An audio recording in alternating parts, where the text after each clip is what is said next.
In the small, quiet town of Hartsville, where the rolling hills kissed the edge of the forest, there stood an ancient library. The Hartsville Public Library, nestled at the corner of Oakwood and Brook Lane, had an air of timelessness. Its tall Gothic windows, ivy-covered stone walls, and the musty scent of books preserved for generations created an atmosphere of both mystery and comfort.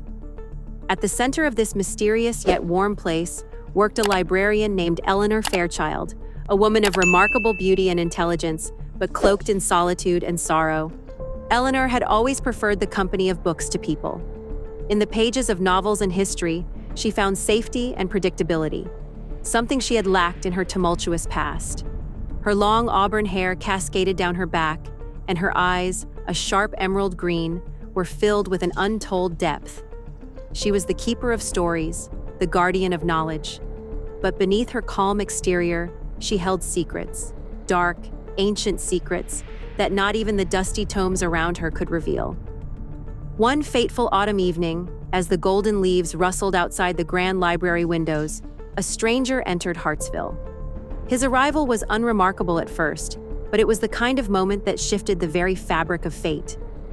The man was tall and handsome, with raven-black hair that shimmered in the dimming light of dusk. His name was Lord Arcturus Blackwood, a man with an enigmatic aura that seemed to stir the air around him.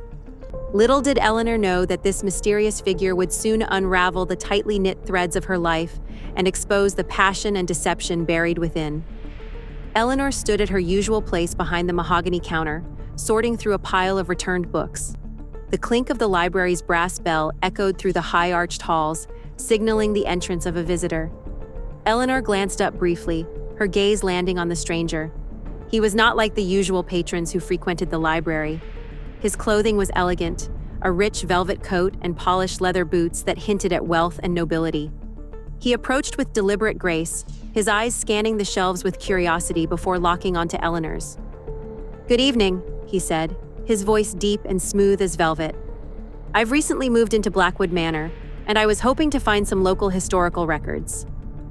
Eleanor's heart skipped a beat at the mention of Blackwood Manor. The mansion had been abandoned for years, perched on the outskirts of Hartsville like a silent sentinel. It had once belonged to the Blackwood family, an old aristocratic bloodline that had fallen into ruin under mysterious circumstances. The very name of Blackwood stirred whispers of forbidden love, betrayal, and tragedy among the townsfolk. "You've taken up residence in Blackwood Manor?" Eleanor asked, her voice barely masking her surprise. Lord Arcturus nodded with a faint smile. "Indeed, it's in need of some restoration, but I find it fascinating." Eleanor hesitated before answering. "There are some records, though they are not often requested. I can show you what we have." As she led him to the section where the historical documents were stored, Eleanor couldn't help but feel a strange pull toward this man. There was something about his presence, a magnetism she couldn't explain. But beneath the allure, she also sensed a danger, a darkness she couldn't yet comprehend. Over the following weeks, Lord Arcturus became a frequent visitor to the library. At first, he claimed to be researching the history of Hartsville, particularly the Blackwood family. But soon, it became clear that his interest in the library extended far beyond the dusty records and books. He sought out Eleanor's company with increasing fervor, engaging her in long conversations about literature, philosophy, and life itself. Eleanor found herself drawn to him in ways she hadn't anticipated. Despite her cautious nature, Arcturus's charm and intelligence captivated her. He had a way of making her feel seen, truly seen, for the first time in years. She felt herself slipping, breaking the walls she had so carefully constructed around her heart. One evening, as they stood by the tall shelves in the dimly lit library, Arcturus gently took Eleanor's hand. His touch sent a shiver down her spine. "There is something about you, Eleanor," he whispered. "Something that calls to me. I cannot stay away." Eleanor's heart raced. She knew she was standing on the precipice of something dangerous, something forbidden. And yet, the pull was undeniable. "Arcturus, she began, but he silenced her with a soft, lingering kiss. That night marked the beginning of their forbidden love, a love that blossomed in secret amidst the quiet halls of the library. But even as Eleanor surrendered to the passion, A sense of foreboding crept into her soul. She could feel it in the way Arcturus's gaze sometimes lingered too long on the shadows, in the way he spoke in cryptic tones when pressed about his past. There were secrets he was hiding, and Eleanor knew that uncovering them could shatter everything. As the weeks passed, strange things began to happen at Blackwood Manor.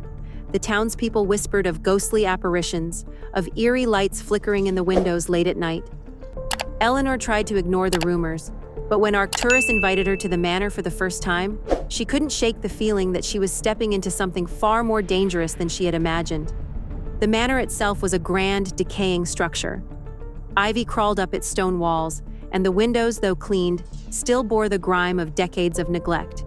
Inside, the air was thick with the scent of old wood and faded grandeur. Arcturus led her through the halls, his hand firmly gripping hers, as if guiding her into a world only he understood. As they entered a grand library within the manor, Eleanor gasped. The room was filled with ancient tomes, some of which she had only heard whispers of in the literary world. But one book, in particular, caught her attention. It was bound in dark leather, with an ornate lock on its cover. The title, written in a language she didn't recognize, sent a chill down her spine. "What is this?" Eleanor asked, her fingers brushing the cover. Arcturus's expression darkened. "It's a part of my family's legacy, a dangerous legacy." He hesitated before continuing. The Blackwoods were once powerful, but their downfall came from their obsession with the forbidden. This book, it holds knowledge that should never be used. My ancestors were deceivers, seduced by power and forbidden love.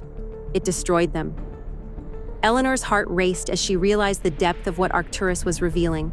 His family had been torn apart by their lust for power, by a forbidden love that had led to ruin. And now, she was entangled in that same dangerous web. "I should go," Eleanor whispered, stepping back. But Arcturus stopped her, his eyes pleading. "I need you, Eleanor. You are the only one who can help me break this curse." Despite her better judgment, Eleanor couldn't stay away. Her love for Arcturus was too strong, and the allure of the mystery too great. She returned to the manor night after night, delving deeper into the Blackwood family's dark history. But as she uncovered more, the more she realized that Arcturus had not been entirely honest with her. One stormy night, as lightning illuminated the sky, Eleanor discovered the truth. Hidden in the pages of the forbidden book was a story of betrayal and deception. Arcturus's ancestors had not only sought power, they had made deals with forces far darker than she could have imagined.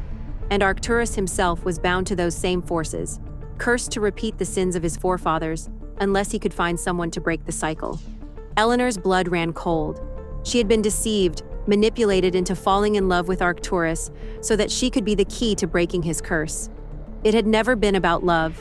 It had been about survival. With a heavy heart, Eleanor confronted Arcturus. He didn't deny it. "I didn't want to deceive you," he said, his voice thick with sorrow. "But I had no choice.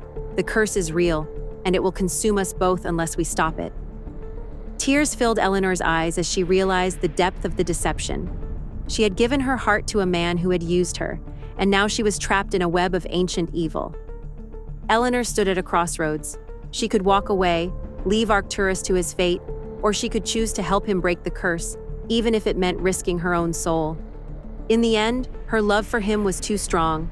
She couldn't leave him to suffer, not when there was a chance to save him. Together, they performed the ritual described in the Forbidden Book, a dangerous and ancient rite that would either break the curse or bind them both to the darkness forever. As the ritual reached its climax, the air crackled with energy, and the room was filled with a blinding light. Eleanor's heart pounded in her chest as she recited the final words, her voice trembling with fear and hope. And then silence. When the light faded, Eleanor and Arcturus stood in the quiet of the manor's grand library. The curse had been broken. Arcturus was free. But the cost had been great. Eleanor had sacrificed a part of herself to save him, and though they were free of the curse, they knew their love could never be the same. The deception had left scars too deep to heal. As they stood together in the fading light, Eleanor realized that some stories, no matter how passionate or beautiful, are destined to end in sorrow. And so, with a heavy heart, Eleanor walked away from Blackwood Manor, leaving behind the man she had once loved and the library where their story had begun.